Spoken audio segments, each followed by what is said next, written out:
چند بنیادی مشاغل جو نبی اکرم صلی اللہ علیہ وسلم اس ماہ رمضان المبارک میں ادا فرماتے تھے، ان میں سے چند ایک یہ ہے۔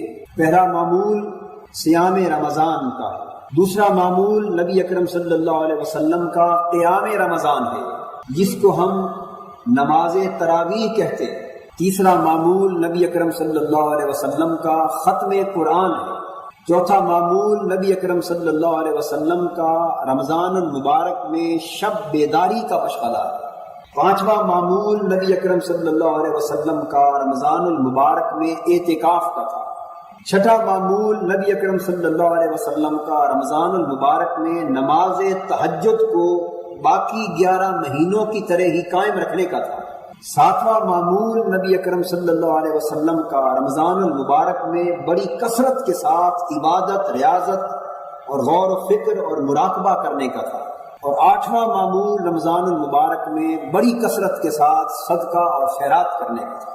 یہ وہ چند موٹے موٹے معمولات اور مشاغل نبوی ہیں جن کی روشنی میں ہم اس مقدس مہینے کو بہتر انداز کے ساتھ گزار سکتے ہیں۔ اللہ رب العزت کا سب سے پہلا حکم رمضان المبارک کے سلسلے میں فرض روزے رکھنے کا ہے، اس میں استثناء نہ کسی مرد کا ہے اور نہ کسی عورت کا۔ نبی اکرم صلی اللہ علیہ وسلم نے اپنی پوری حیات طیبہ میں حضر کی حالت میں کبھی رمضان کا روزہ قضا نہیں کیا۔ نبی اکرم صلی اللہ علیہ وسلم جب کبھی سفر کی حالت میں ہوتے تو کبھی روزہ رکھ لیتے اور کبھی افطار فرما دیتے تھے۔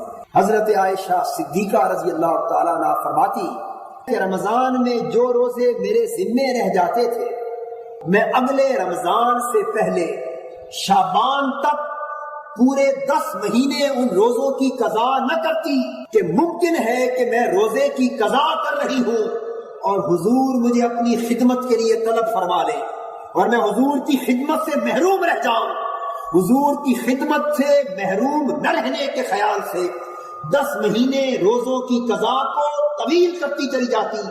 جب رمضان قریب آنے کو ہوتا تو شعبان میں حضور کی کثرت کے ساتھ روزے رکھتے تھے، اس لیے مجھے بھی بڑی آسانی سے روزے رکھنے کا موقع مل جاتا اور پچھلے رمضان کے روزوں کی قضا میں اگلے رمضان سے پہلے ماہ شعبان میں ادا کر لیتی تھی۔ اس سے فقہا نے یہ مسئلہ بیان کیا ہے کہ عورت نفلی روزہ بھی اپنی خامد کی اجازت کے بغیر نہیں رکھ سکتی۔ نبی اکرم صلی اللہ علیہ وسلم نے فرمایا تسحروا فإن فی السحور برکۃ، روزہ رکھنے والو سحری ضرور کیا کرو، تمہیں اندازہ نہیں کہ سحری کے کھانے میں بھی اللہ نے بڑی برکت رکھی۔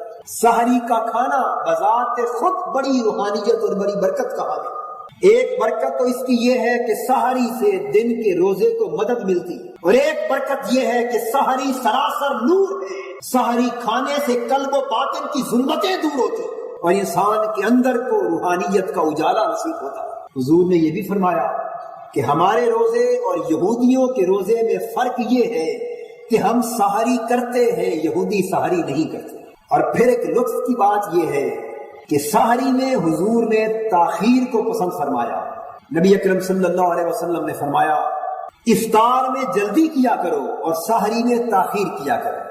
تو سحری کرتے ضرور تھے لیکن آخر وقت میں جا کے کرتے تھے، بہت جلد نہ کرتے تھے۔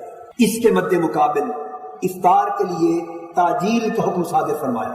حضور صلی اللہ علیہ وسلم ارشاد فرماتے لا یزال الناس بخیر ما اجل الفطر، کہ میری امت کے لوگ اس وقت تک نیکی اور بھلائی پر قائم رہیں گے جب تک وہ افطار میں جلدی کریں گے۔ جب تک افطار جلدی کرتے رہیں گے اس وقت تک نیکی کا دامن ان کے ہاتھ سے نہیں چھوٹے گا۔ اور حضور نے یہ بھی واضح فرمایا کہ افطار میں تاخیر کرنا یہودیوں کا شیوا ہے۔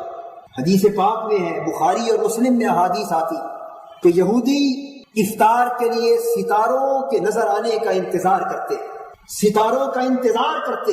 جب آسمان پر ستارے چمکنے لگتے ہیں تو یہودی تب افطار کرتے ہیں، اور اس کے برعکس حضور نے فرمایا کہ تم ستاروں کا انتظار نہ کیا کرو۔